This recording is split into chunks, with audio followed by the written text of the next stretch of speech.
Dear applicants, please log in to the KPSC Udyoga website and update Kannada language details in the compulsory Kannada test tab under personal details KPSC. What is this and what I can do this? In Kannada, ಆತ್ಮೀಯ ಅಭ್ಯರ್ಥಿಗಳೇ, KPSC ಉದ್ಯೋಗ ವೆಬ್ಸೈಟ್ಗೆ login ಆಗಿ ಮತ್ತು ವೈಯಕ್ತಿಕ ವಿವರಗಳ ಅಡಿಯಲ್ಲಿ ಕಡ್ಡಾಯ ಕನ್ನಡ ಪರೀಕ್ಷಾ ಟ್ಯಾಬ್ನಲ್ಲಿ ಕನ್ನಡ ಭಾಷಾ ವಿವರಗಳನ್ನು ನವೀಕರಿಸಿ. ಕೆಪಿಎಸ್ಸಿ ಇದು ಏನು ಮತ್ತು ನಾನು ಇದನ್ನು ಏನು ಮಾಡಬಹುದು? ಇದು ಕರ್ನಾಟಕ ಲೋಕಸೇವಾ ಆಯೋಗವು ಕೆಪಿಎಸ್ಸಿ ನಡೆಸುವ ಕಡ್ಡಾಯ ಕನ್ನಡ ಭಾಷಾ ಪರೀಕ್ಷೆಗೆ ಸಂಬಂಧಿಸಿದ ಮಾಹಿತಿಯನ್ನು ನವೀಕರಿಸಲು ಅಭ್ಯರ್ಥಿಗಳಿಗೆ ನೀಡಲಾಗಿರುವ ಸೂಚನೆಯಾಗಿದೆ. ನೀವು ಕೆಪಿಎಸ್ಸಿ ಹುದ್ದೆಗಳಿಗೆ ಅರ್ಜಿ ಸಲ್ಲಿಸುತ್ತಿದ್ದರೆ ಈ ಪರೀಕ್ಷೆಯು ಕಡ್ಡಾಯವಾಗಿರುತ್ತದೆ. ನೀವು ಇದನ್ನು ಏನು ಮಾಡಬಹುದು? ನಿಮ್ಮ ಕನ್ನಡ ಭಾಷಾ ಪ್ರಾವೀಣ್ಯತೆಯ ಮಟ್ಟವನ್ನು ನಮೂದಿಸಬಹುದು. ನಿಮಗೆ ಕನ್ನಡ ಓದಲು, ಬರೆಯಲು ಮತ್ತು ಮಾತನಾಡಲು ಎಷ್ಟು ಚೆನ್ನಾಗಿ ಬರುತ್ತದೆ ಎಂಬುದನ್ನು ನೀವು ಅಲ್ಲಿ ನಮೂದಿಸಬಹುದು.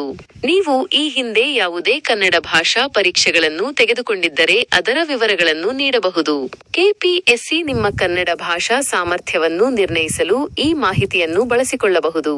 ಆದ್ದರಿಂದ ನೀವು ಕೆಪಿಎಸ್ಸಿ ಹುದ್ದೆಗಳಿಗೆ ಅರ್ಜಿ ಸಲ್ಲಿಸಿದ್ದರೆ ದಯವಿಟ್ಟು ಕೆಪಿಎಸ್ಸಿ ಉದ್ಯೋಗ ವೆಬ್ಸೈಟ್ಗೆ ಲಾಗಿನ್ ಆಗಿ ಮತ್ತು ವೈಯಕ್ತಿಕ ವಿವರಗಳ ಅಡಿಯಲ್ಲಿರುವ ಕಡ್ಡಾಯ ಕನ್ನಡ ಪರೀಕ್ಷಾ ಟ್ಯಾಬ್ಗೆ ಹೋಗಿ ನಿಮ್ಮ ಕನ್ನಡ ಭಾಷಾ ವಿವರಗಳನ್ನು ನವೀಕರಿಸಲು ಸೂಚಿಸಲಾಗಿದೆ.